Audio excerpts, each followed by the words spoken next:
शपथ ग्रहण की तैयारी तेज। तो कल शाम नरेंद्र मोदी तीसरी बार लेंगे पीएम पद की शपथ। मोदी कैबिनेट को लेकर देर रात तक बैठक चली है।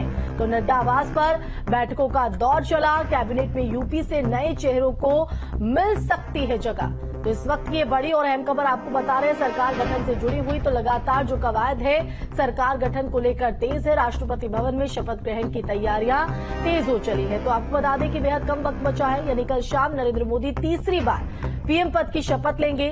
मोदी कैबिनेट को भी लेकर देर रात तक मंथन का दौर यहां पर चला। नड्डा के आवास पर बैठकों का दौर यहां पर, जहां कैबिनेट में यूपी से नए चेहरों को जगह मिल सकती है। तो सबकी निगाहें हैं कि कैसा मोदी 3.0 का स्वरूप होगा, किसको जगह यहां पर मिलेगी। लेकिन जानकारी सामने आ रही है कि यूपी से कई जो चेहरे हैं उनको जगह दी जा सकती है।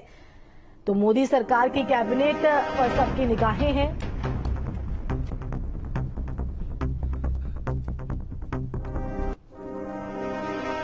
तो एनडीए की सरकार बनाने की तैयारी है। गठबंधन के सहयोगी दलों ने सहमति भी दे दी है। लेकिन कैसा होगा मोदी का तीसरा मंत्रिमंडल? कौन सा दल कौन सा मंत्रालय चाहता है? यूपी से कौन चेहरा हो सकता है? ये रिपोर्ट देखिए।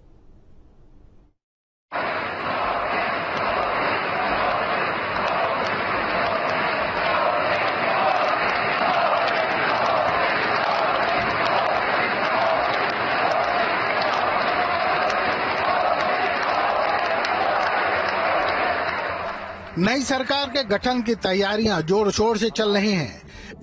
एनडीए की संसदीय दल की बैठक में मोदी को नेता चुन लिया गया है।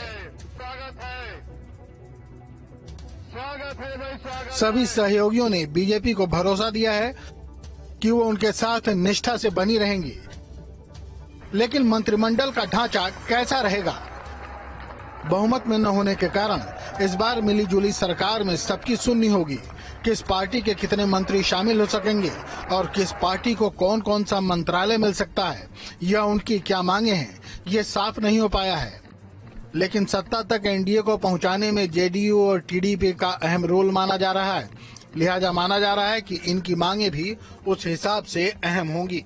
माना जा रहा है कि बीजेपी अपने पास गृह, वित्त, रक्षा, विदेश मंत्रालय रख सकती है और अपने सहयोगियों को इन मंत्रालयों में राज्य मंत्री का पद भी दे सकती है। इसलिए सहयोगी दलों की नजरें दूसरे अहम मंत्रालयों पर हैं। नीतीश कुमार की नजर रेलवे, कृषि जैसे मंत्रालयों पर है। उन्हें 3 मंत्री और 2 राज्य मंत्री पद मिल सकते हैं, जबकि टीडीपी की नजर लोकसभा स्पीकर के पद पर है। साथ ही 2 मंत्रालय भी मांगे जा सकते हैं। फार्मूला कुछ इस तरह से सेट किया गया है कि हर 4 सांसद पर 1 कैबिनेट मंत्री का पद दिया जाएगा। इस हिसाब से 16 सांसदों वाली टीडीपी को 4 कैबिनेट मंत्री के पद मिल सकते हैं। टीडीपी राम मोहन नायडू का नाम आगे कर सकती है। 12 सांसदों वाले जेडीयू को 3 कैबिनेट मंत्री पद मिल सकते हैं। जेडीयू से संजय झा और ललन सिंह मंत्री बनाए जा सकते हैं। दूसरे सहयोगी 7 सांसदों वाली शिवसेना शिंदे गुट है, उन्हें 2 कैबिनेट मंत्री के पद दिए जा सकते हैं। शिंदे गुट से प्रताप राव जाधव का नाम आगे दिख रहा है। जबकि एलजेपी रामविलास गुट के 5 सांसद हैं, तो उन्हें 1 कैबिनेट मंत्री और 1 राज्य मंत्री का पद मिल सकता है। एलजेपी से चिराग पासवान मंत्री बनाए जा सकते हैं। लेकिन यूपी से कौन चेहरे मंत्रिमंडल में शामिल हो सकते हैं? क्योंकि 2019 में बीजेपी ने सहयोगी दलों के साथ यूपी से 64 सीटें जीती थी। तब यूपी से 14 मंत्री बनाए गए थे। इस बार सफलता का आंकड़ा 36 पर आ टिका है। बीजेपी को 33, आरएलडी को 2 और अपना दल एस को 1 सीट मिली है। जाहिर है संख्या के हिसाब से मंत्रियों की संख्या भी कम होगी। जहां तक अपना दल एस की बात है तो इस बार भी अनुप्रिया पटेल को जगह दी जा सकती है, क्योंकि इस बार यूपी से महिलाओं में न तो मेनका शामिल होंगी और न ही स्मृति ईरानी। जाति समीकरण न बिगड़े, इसके लिए चुनाव हारने वाले कुछ मंत्रियों की जाति के ही नए चेहरों को शामिल किया जा सकता है और ब्राह्मण चेहरों को देखते हुए जितिन प्रसाद या महेश शर्मा को जगह मिल सकती है। और जाति समीकरण साधने के लिए ही यूपी से एसपी सिंह बघेल को भी मौका दिया जा सकता है। Team news stage. तो 2024 लोकसभा चुनाव के नतीजे घोषित होने के बाद सरकार बनाने की जो कवायद है वो तेज हो चली है। तो कल शपथ यहां पर पीएम मोदी तीसरी बार लेते हुए पीएम पद की नजर आएंगे। लेकिन उससे पहले सबकी निगाहें हैं कि मोदी 3.0 की जो तस्वीर है मंत्रिमंडल को लेकर वो कैसी होगी। मणिदीप शर्मा संवाददाता दिल्ली से हमारे साथ, तो अविनाश सिंह संवाददाता लखनऊ से हमारे साथ लाइव जुड़ गए हैं। और सबसे पहले मणिदीप, आप ही का रुख कर लेते हैं क्योंकि दिल्ली में हलचल इस वक्त काफी तेज है। कल शपथ ग्रहण समारोह हो रहा है, तीसरी बार पीएम पद की शपथ लेंगे नरेंद्र मोदी। क्या हलचल फिलहाल वहां पर देखने को मिल रही है, और साथ ही साथ मंत्रिमंडल को लेकर सभी के जहन में सवाल है, कैसा होगा?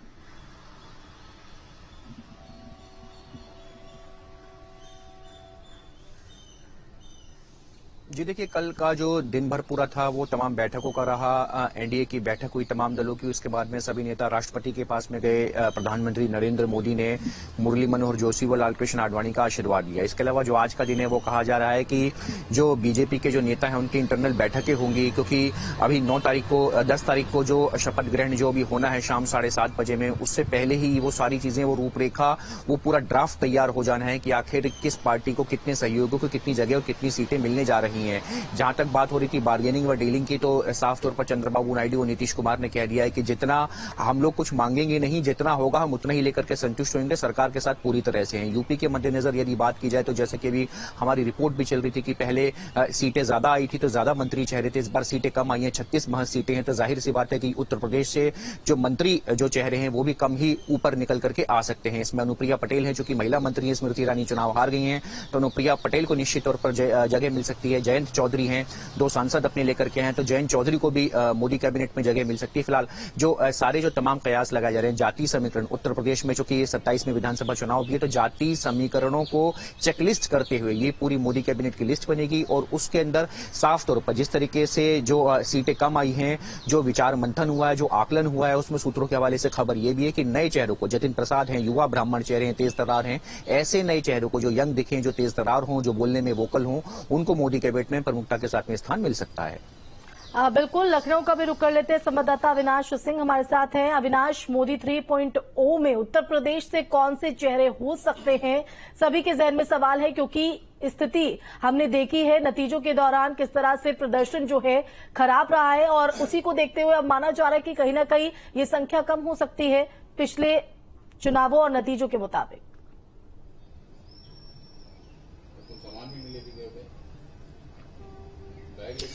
देखिए, यूपी से जो उम्मीदें थी बीजेपी को, वो उम्मीदें पूरी नहीं हुई। और देखा जाए तो यूपी के जो कई केंद्रीय मंत्री थे वो चुनाव हार गए हैं, जिसमें अगर हम स्मृति ईरानी की बात कर लें, महेंद्रनाथ पांडे की बात करें, साध्वी निरंजन ज्योति की बात कर लें, कौशल किशोर की बात करें, या फिर अजय मिश्र टेनी की बात करें, ये सारे जो चेहरे थे, जो बड़े चेहरे थे यूपी के, वो ये सारे चेहरे चुनाव हार चुके हैं। तो जाहिर सी बात है कि इनकी जगह पर बीजेपी नए चेहरों को मौका देगी, जिसमें अगर हम प्रमुख चेहरों की बात करें तो जितिन प्रसाद, जो कि पीलीभीत इस कठिन परिस्थिति में चुनाव जीतकर आए हैं। माना जा रहा है कि जितिन प्रसाद का जो मंत्री बनना है वो बिल्कुल तय माना जा रहा है। इसके अलावा आरपीएन सिंह, जो कुशीनगर से हैं, राज्यसभा के सांसद हैं और कुर्मी बिरादरी से आते हैं, आरपीएन सिंह का नाम भी काफी ऊपर चल रहा है। इसके अलावा चूंकि अनुप्रिया पटेल जो कुर्मी बिरादरी से आती हैं, इकलौती सांसद चुनी गई हैं अपनी पार्टी से, तो अनुप्रिया पटेल चूंकि इससे पहले भी दोनों सरकारों में मंत्री रह चुकी हैं, तो उनका भी मंत्री बनना बिल्कुल तय माना जा रहा है। इसके अलावा महेश शर्मा का नाम चल रहा है। और साथ में देखिए,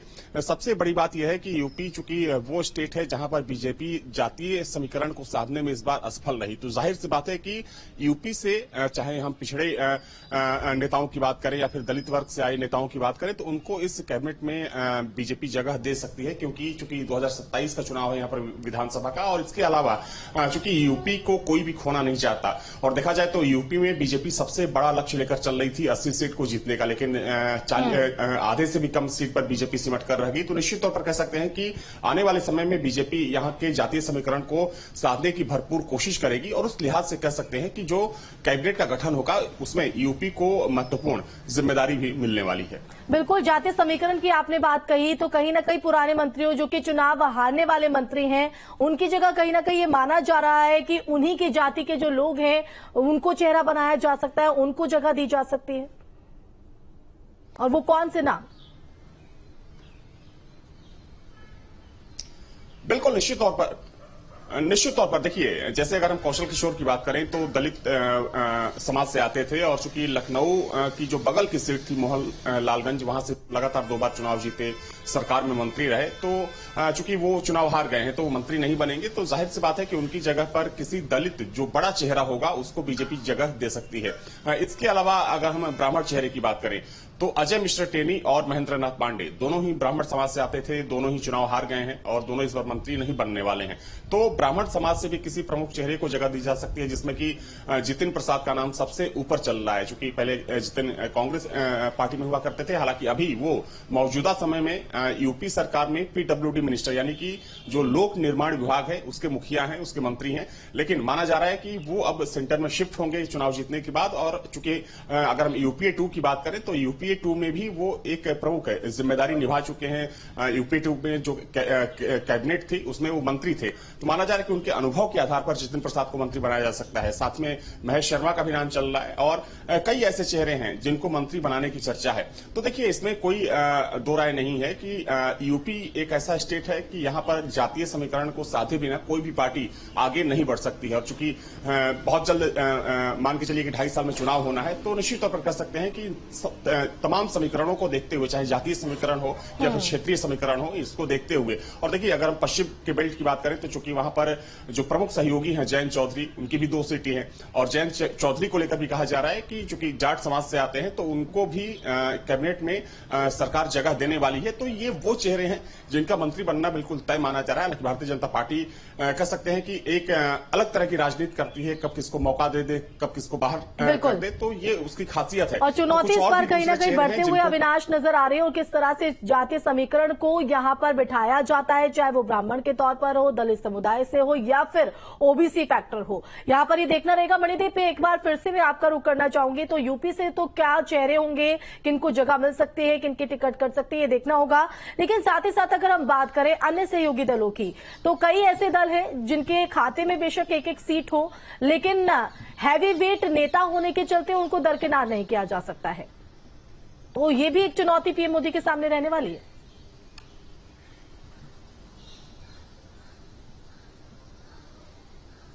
जी देखिए, बिल्कुल चुनौती तो रहने वाली है, क्योंकि पहली बार जो है बीजेपी नहीं गठबंधन की ये सरकार है। तो गठबंधन की सरकार है तो जाहिर सी बात है कि एनडीए की सरकार है, दबाव रहेगा, मांगे रहेंगी, बार्गेनिंग रहेगी, चुनौती तो ही रहेगी। तो ये इस चुनौती के साथ ही पीएम नरेंद्र मोदी को अपनी कैबिनेट को बनाना है, उसको विस्तार देना है और उसको चलाना भी है, सक्षमता के साथ उसको चलाना भी है। जो मोदी की छवि है कि पूरी परिपक्वता, पूरी दृढ़ निश्चय के साथ में सरकार चलाना, सरकार को गवर्न करना, तो वो चलाना एक चुनौती निश्चित तौर पर प्रधानमंत्री नरेंद्र मोदी के सामने रहेगी। लेकिन जिस तरीके से अभी जो आरंभिक जो कयास लगाए जा रहे हैं उसके मुताबिक अभी जो गठन होना है कैबिनेट का, उसको लेकर के जो तारतम्यता है, उसको लेकर के जो पूरी ट्यूनिंग है आपस में, सहयोगी दलों की जो पार्टियों की ट्यूनिंग है, वो ट्यूनिंग आपस में पूरी तरह फिक्स होती हुई दिखाई दे रही है। क्योंकि अब सीटों का तो नुकसान उत्तर प्रदेश में बीजेपी को हो गया है। अब जैसा कि हमारे सहयोगी विनाश भी बता रहे हैं कि यूपी का विधानसभा चुनाव, और सबसे अहम बात, उत्तर प्रदेश एक ऐसा राज्य जिसको कोई खोना नहीं चाहता है। कल भी जब एनडीए की जो बैठक हो रही थी, मीटिंग हो रही थी सदन में, तो वहां पर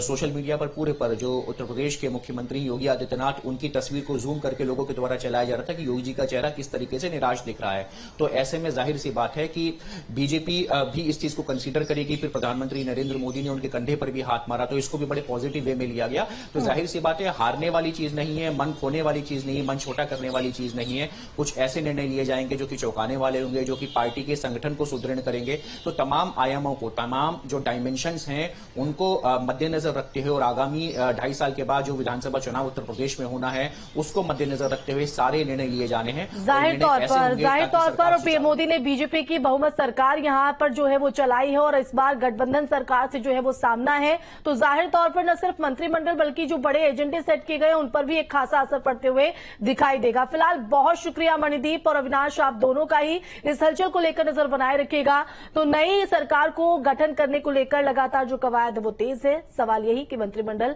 का जो स्वरूप है वो क्या होगा। रुकेंगे छोटे से ब्रेक के लिए।